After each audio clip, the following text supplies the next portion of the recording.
The vending machine coffee tasted like burnt disappointment, which seemed fitting for my life these days. I stood in the break room of the air traffic control tower, watching planes taxi through the February slush outside. At 39, I'd guided thousands of aircraft safely to their destinations, but I couldn't navigate my own marriage worth a damn. Before we dive deeper into this story, I have one small request. Please subscribe, drop a like, comment, and hit that hype button to boost this channel so more people can discover these incredible Reddit stories. My phone buzzed. A group text from my wife Mira to the family chat. "Having drinks with the girls," followed by a selfie. She looked radiant, her auburn hair catching the restaurant lighting perfectly. But there was something else in the photo. A man's bare forearm visible at the edge of the frame, wearing a watch I recognized. My brother Tanner's watch. The Tag Heuer our parents gave him for his 30th birthday 2 years ago. "Colton, you okay?" My colleague Dave peered over his glasses at me. "You look like someone just told you Santa isn't real." "Just tired," I lied, pocketing the phone. "Long shift." But my mind was racing. Mira had been distant lately, always texting, always busy with her interior design clients. And Tanner, my younger brother who'd never met a responsibility he couldn't dodge, had been unusually interested in our family gatherings recently. The drive home felt longer than usual. Our house sat on Maple Street in one of those neighborhoods that had seen better days. The kind of place where people still left their doors unlocked, mostly because there wasn't much worth stealing anymore. I pulled into the driveway and sat for a moment, engine ticking as it cooled. The house was dark except for the porch light Mira always left on. She wasn't home yet from her girls' night. Inside, I grabbed a beer and opened my laptop. We shared a cloud account for photos and documents, one of those married couple conveniences that suddenly felt like a loaded gun. I scrolled through recent uploads, my stomach tightening with each swipe. There, a folder labeled Work Inspiration that I'd never seen before. I clicked it open and my world collapsed. Screenshots of text messages, not work-related at all, messages between Mira and someone saved as T in her phone. "Can't wait to see you tonight. Colton's working late again.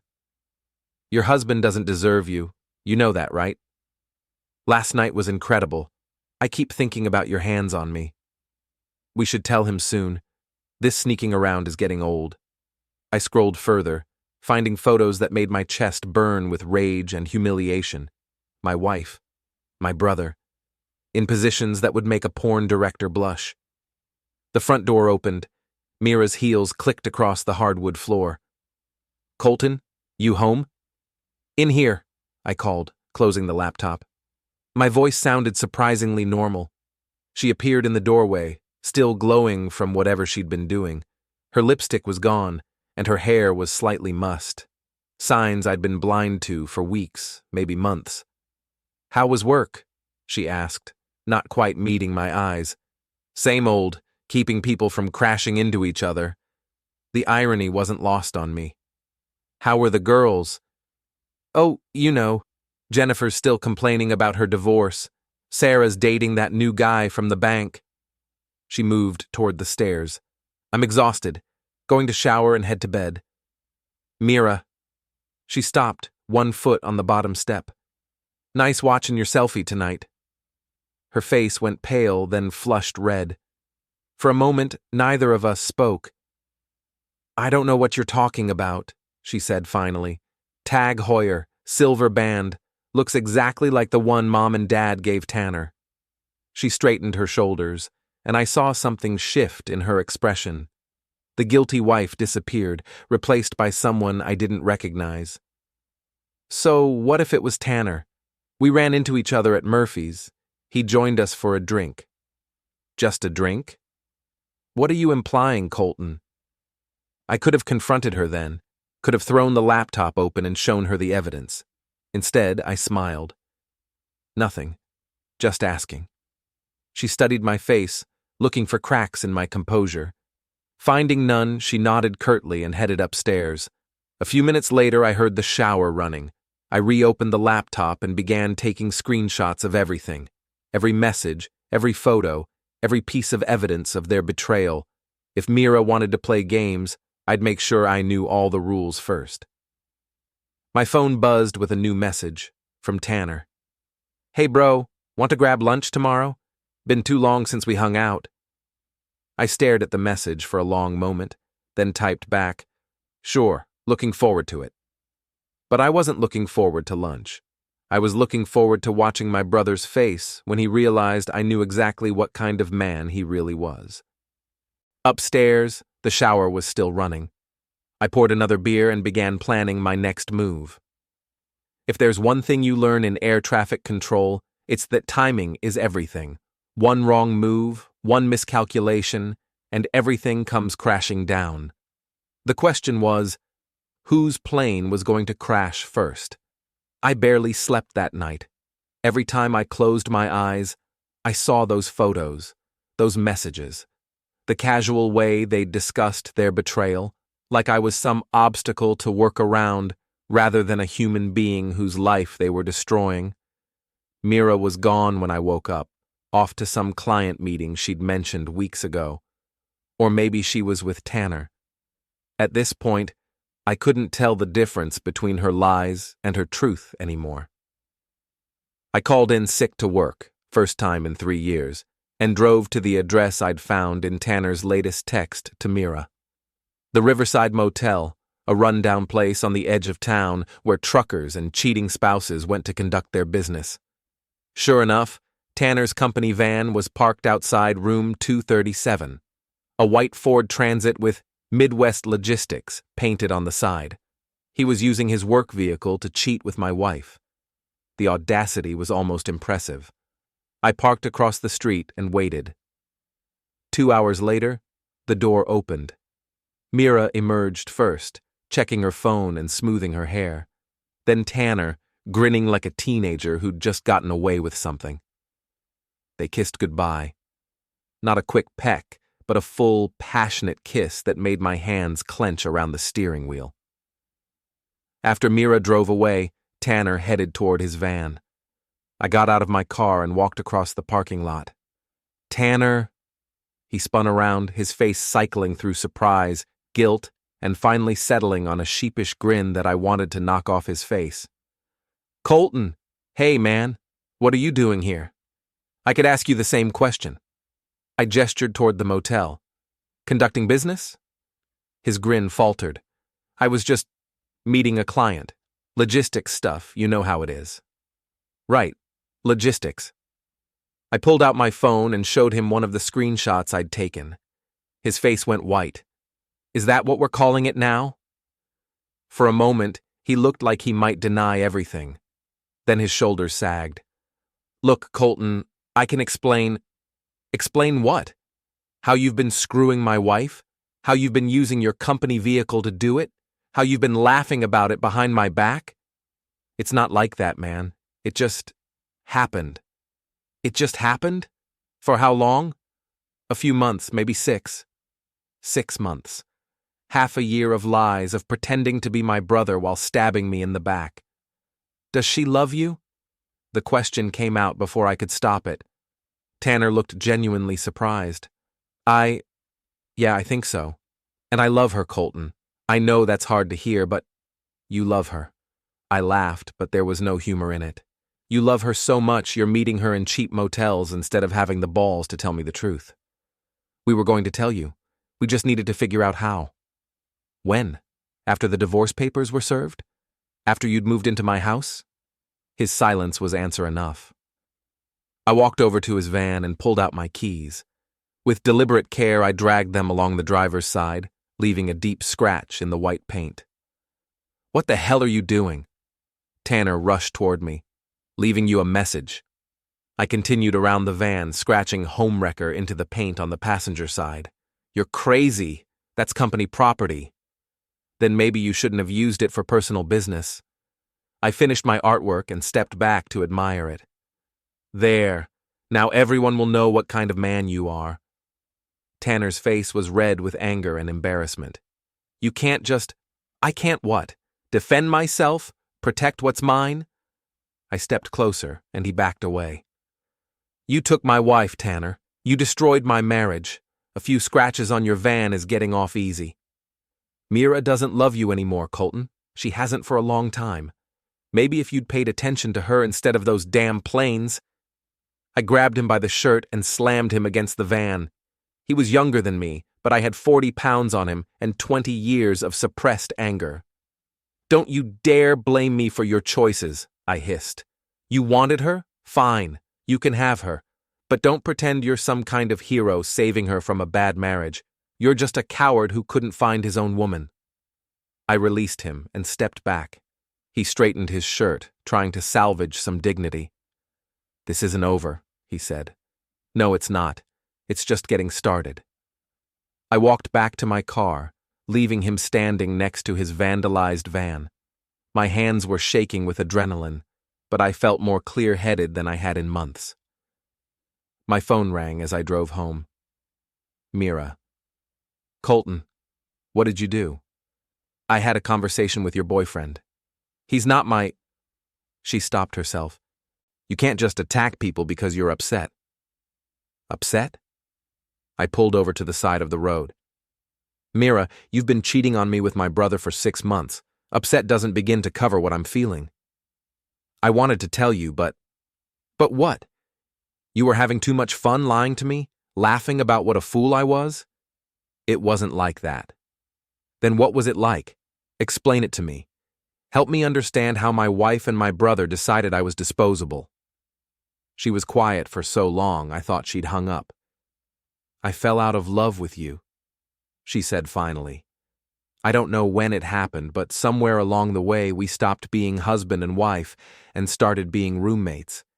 And Tanner, he makes me feel alive again.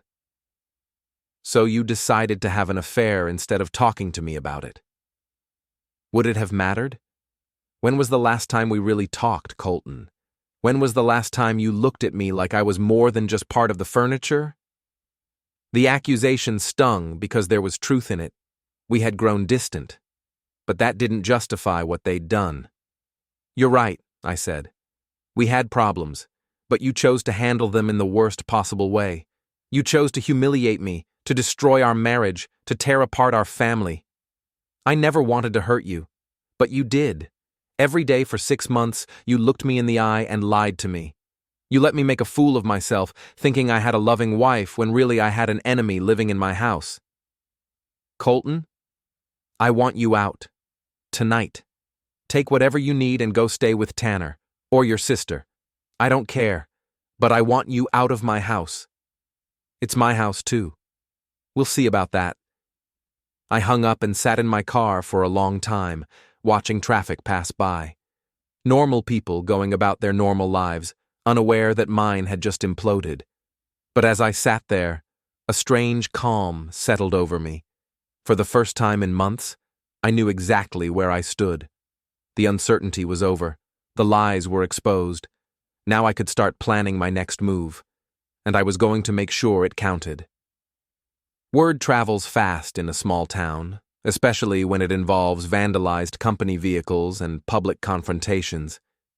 By the time I got home, my phone was buzzing with calls from family members who'd heard various versions of what had happened at the motel. I ignored them all and focused on the task at hand, gathering evidence. I spent the afternoon printing screenshots, organizing files, and documenting every lie Mira had told me over the past 6 months. Every late client meeting, every girls' night out, every excuse she'd made to avoid intimacy. The pattern was so clear now that I wondered how I'd missed it. Mira came home around 6, flanked by her best friend Jennifer, like she was entering a war zone, which I suppose she was. Colton, we need to talk, she said, standing in the doorway to my home office. I thought we said everything we needed to say. Jennifer thinks we should try counseling. I looked up at Jennifer, a divorce lawyer who'd made a career out of helping women take their husbands to the cleaners. Does she? And what does Jennifer think about adultery? Is that something counseling can fix? Jennifer stepped forward, all business.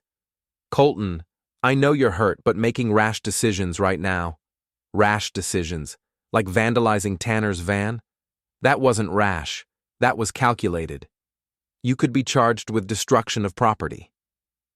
I smiled. Let him press charges. I'd love to explain to a judge why I was angry enough to scratch up my brother's work vehicle. Mira sank into the chair across from my desk. She looked exhausted, older than her 36 years. What do you want from me, Colton? You want me to grovel? To beg for forgiveness? I want you to be honest. For once in the last 6 months, just tell me the truth. The truth is that I love him. I love Tanner, and he loves me, and we want to be together. The truth is that you're a coward who couldn't end one relationship before starting another. Jennifer put a hand on Mira's shoulder. Maybe we should discuss the practical matters, division of assets, living arrangements. There's nothing to discuss, I said. She can have whatever a cheating spouse is entitled to under Illinois law, which, as you well know, Jennifer, isn't much. Colton, be reasonable. I am being reasonable. I could have done a lot worse than scratch up a van. My phone rang. Tanner's name appeared on the screen. Speak of the devil. I answered on speaker. Hello, brother. Colton, we need to meet. Just you and me. Man to man. I think we covered everything at the motel. Please, there are things you don't understand. Things about Mira, about your marriage. Enlighten me. Not over the phone. Meet me at Murphy's bar in an hour. I looked at Mira, who was shaking her head frantically. Fine. 1 hour. Come alone. I'll bring whoever I want to bring. I hung up and turned to the women. Ladies, I have an appointment. Mira, I want you gone by the time I get back. Take whatever clothes you need for the next few days. We'll figure out the rest later. Where am I supposed to go? I hear your boyfriend has a nice place. Jennifer stood up. Colton, you can't just throw her out of her own home. Watch me. I grabbed my jacket and headed for the door, leaving them to argue among themselves. Murphy's bar was exactly the kind of place you'd expect to find in our fading town. Dark wood, dim lighting, and the lingering smell of cigarettes from back when people could still smoke indoors. I arrived early and claimed a corner booth where I could see the entire room. Tanner showed up 15 minutes late, looking nervous. He'd changed clothes since our motel encounter, trading his work uniform for jeans and a button-down shirt that probably cost more than I made in a week. Thanks for coming, he said, sliding into the booth across from me. Let's get this over with. What do you want to tell me? He ordered a beer from the waitress, then leaned forward. I want you to know that we never meant for it to happen this way. How did you mean for it to happen? We tried to fight it, Colton. For months, we tried to stay away from each other. Months? I thought you said this had been going on for 6 months. It has. But we had feelings for each other long before we acted on them. I felt like I'd been punched in the stomach. How long? Since your wedding. My wedding. 7 years ago. They'd been attracted to each other since my wedding day. She married the wrong brother, Tanner continued.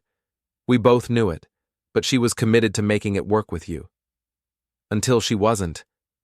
Until she couldn't pretend anymore. Colton, she tried to love you. She really did. But you two just aren't compatible. And you are? Yes, we understand each other. We want the same things. Like what? Adventure? Travel? Fun? He spread his hands. When was the last time you and Mira went somewhere together? When was the last time you surprised her with anything? When was the last time you held down a job for more than 2 years? When was the last time you paid your own rent without borrowing money from Dad? His face flushed. This isn't about money. Isn't it?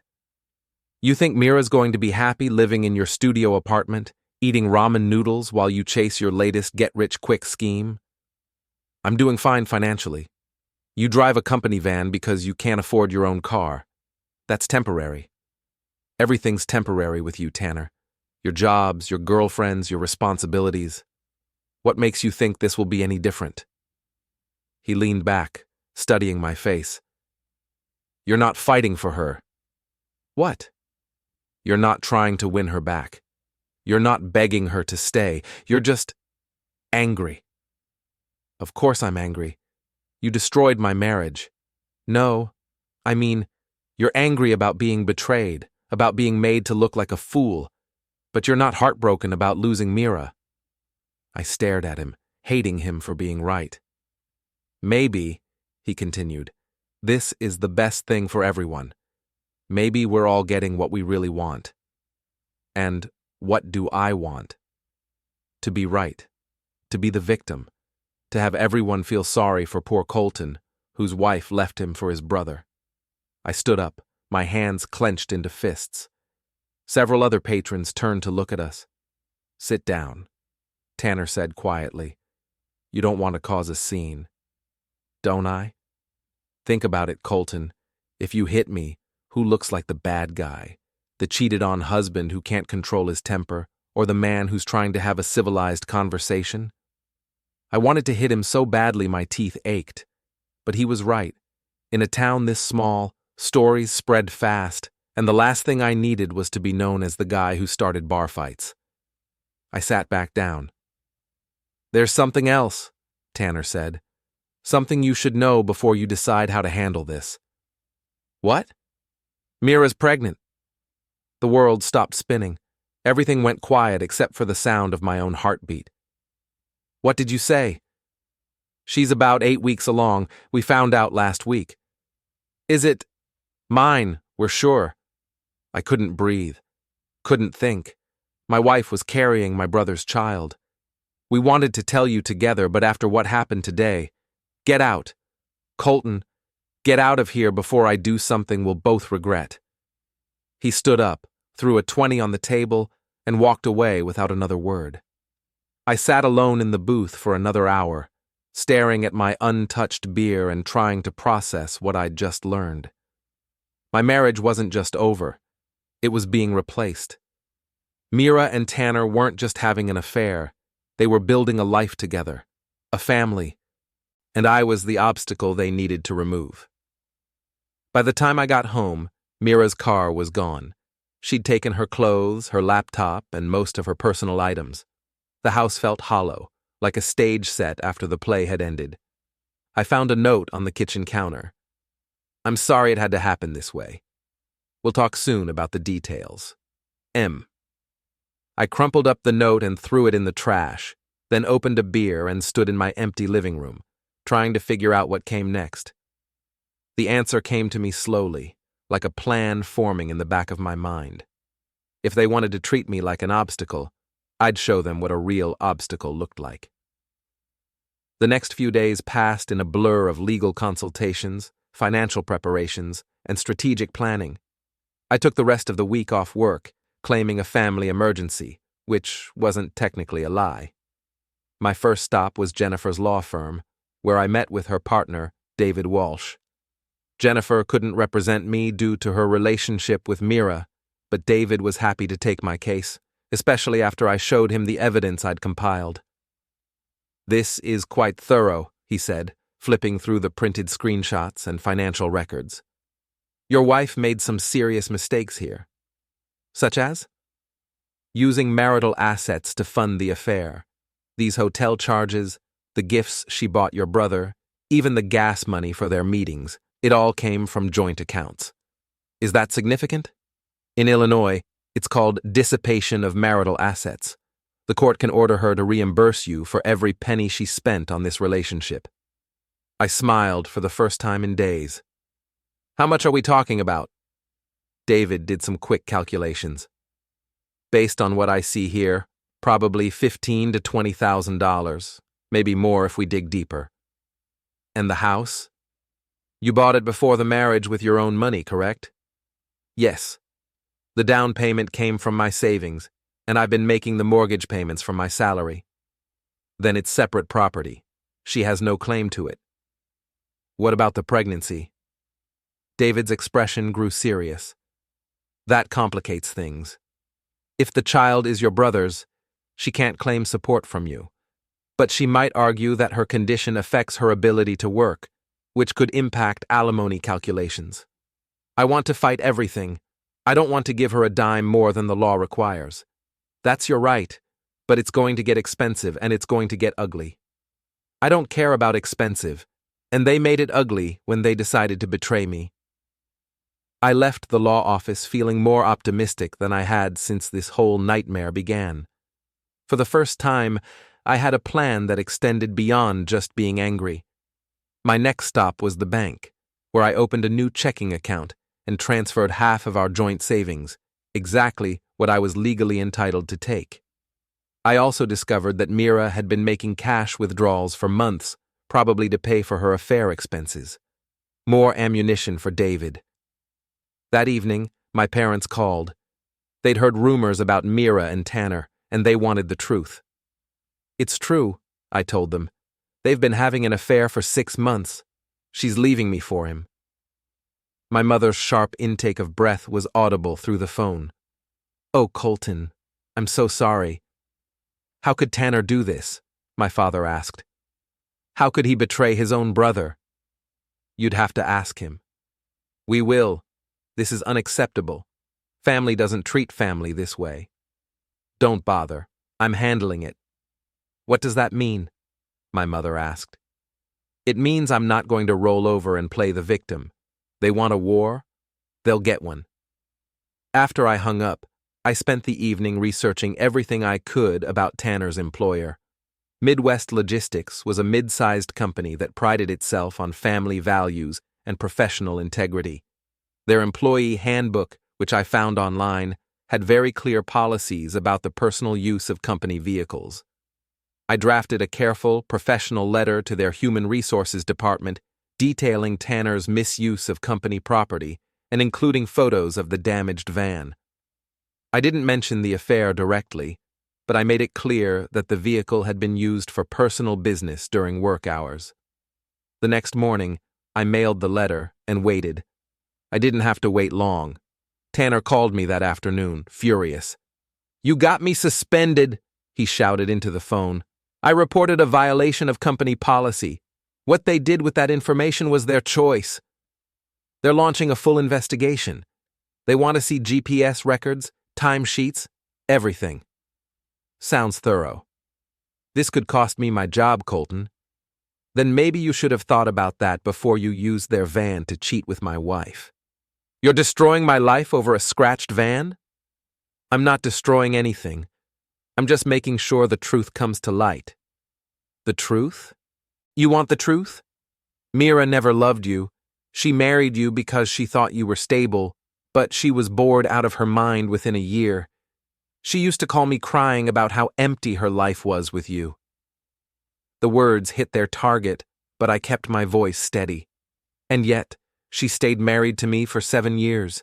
If I was so terrible, why didn't she leave sooner? Because she's loyal. She tried to make it work, even though you never appreciated her. I appreciated her enough not to cheat on her. You ignored her. You took her for granted. You treated her like a roommate instead of a wife. And you treated her like a mistress instead of a person worth committing to. We are committed. We're having a baby together. Congratulations. I hope you can support a family on unemployment benefits. I hung up before he could respond. That evening, Mira showed up at my door. She looked tired and stressed, her usual perfect appearance slightly disheveled. We need to talk, she said. My lawyer says we should communicate through him. Please, Colton, just 5 minutes. Against my better judgment, I let her in. She sat on the edge of the couch, her hands folded in her lap. You got Tanner suspended from his job. Tanner got himself suspended by violating company policy. He could lose everything. He should have thought about that before he decided to destroy my marriage. She looked around the living room, taking in the empty spaces where her belongings used to be. This place looks so different without my things. It looks honest.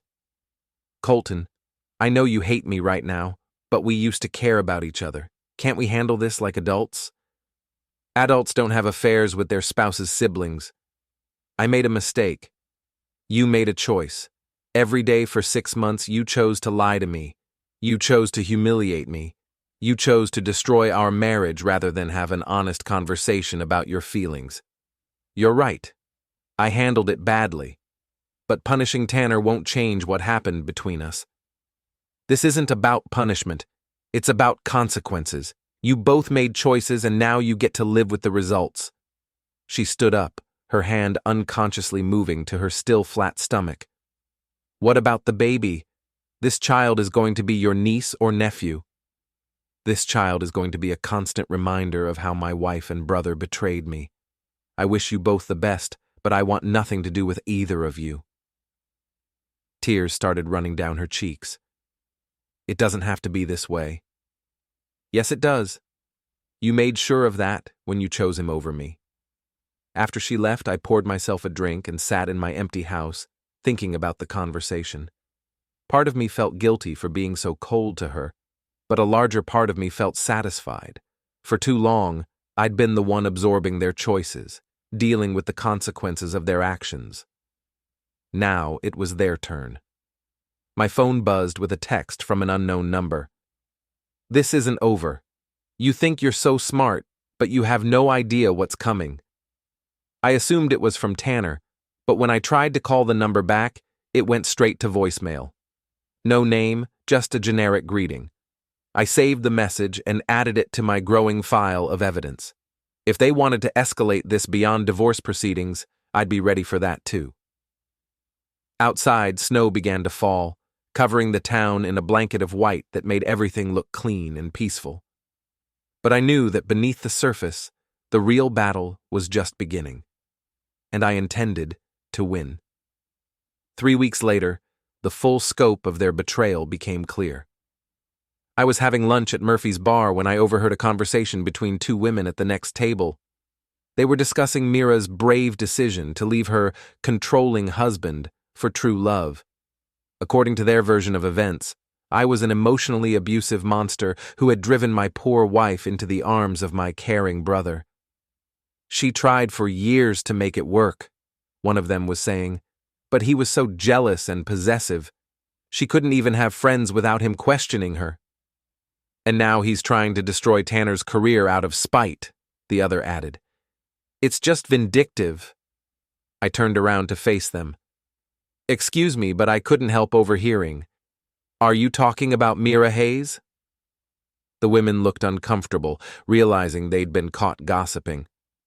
We're friends of hers, one said defensively. Then you might be interested to know that your friend had an affair with my brother for 6 months while lying to my face every single day.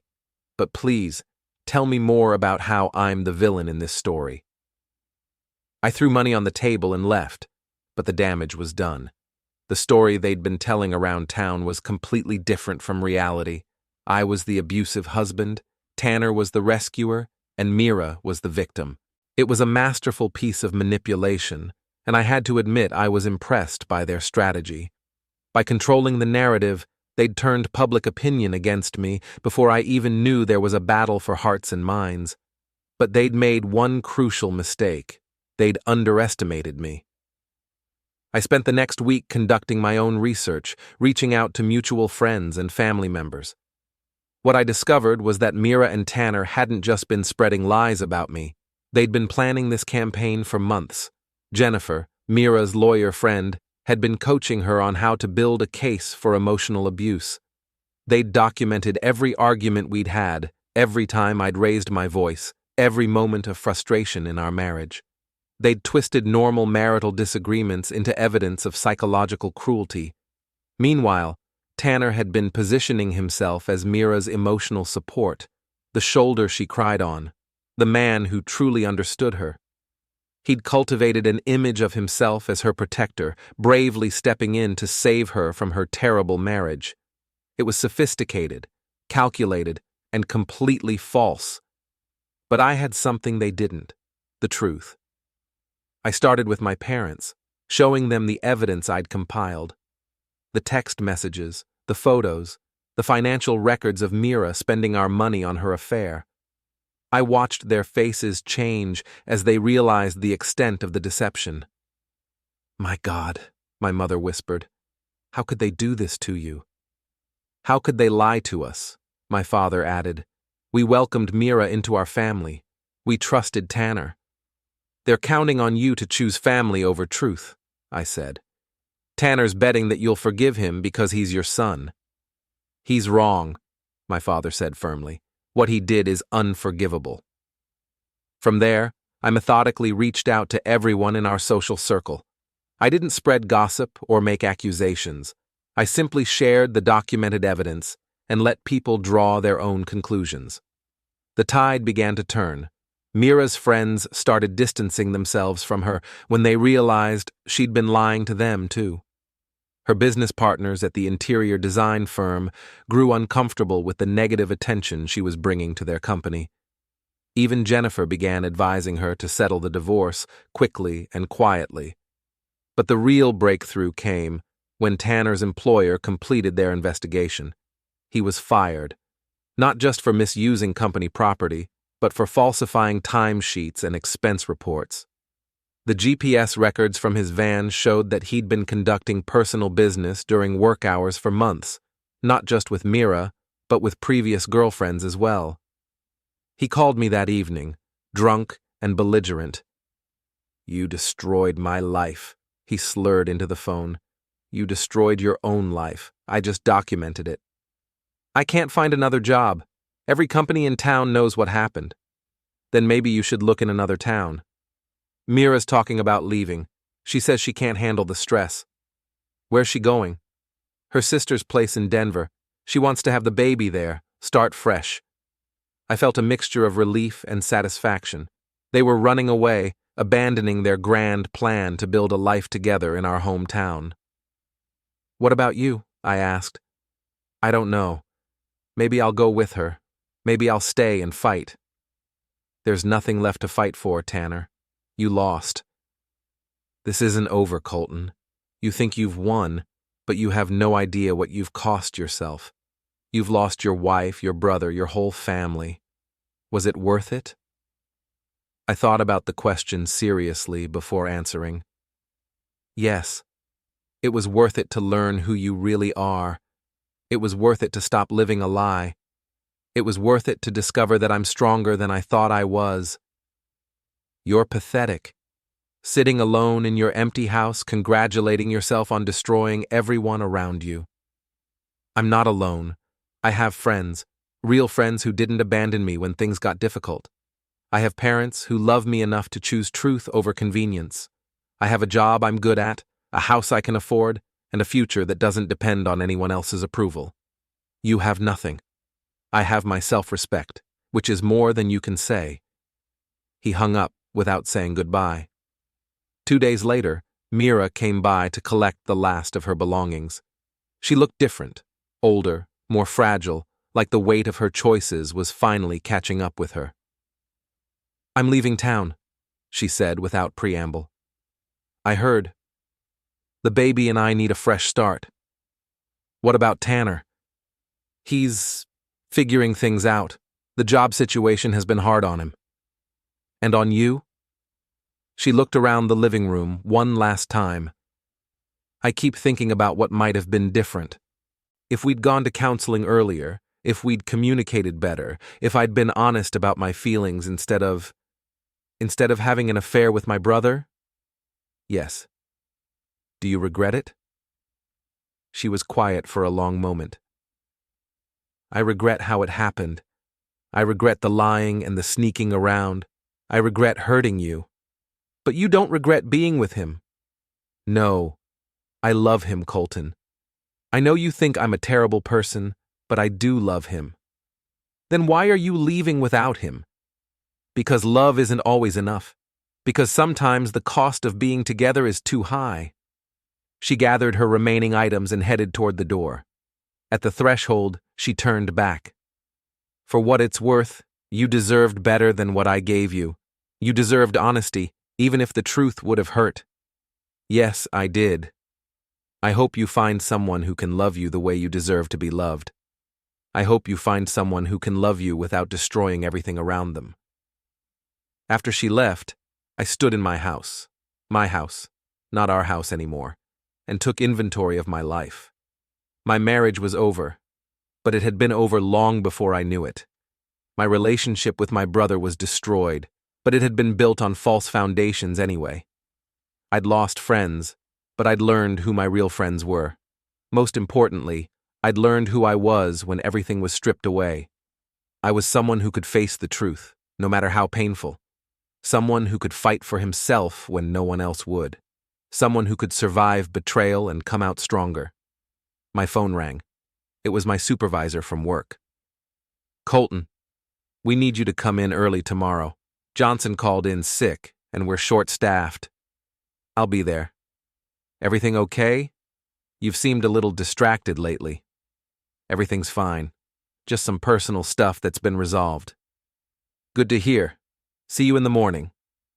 I hung up and looked around my empty house one more time. Tomorrow, I'd go back to work. I'd guide planes safely through the sky, help people reach their destinations, do something useful with my life. And for the first time in months, that felt like enough.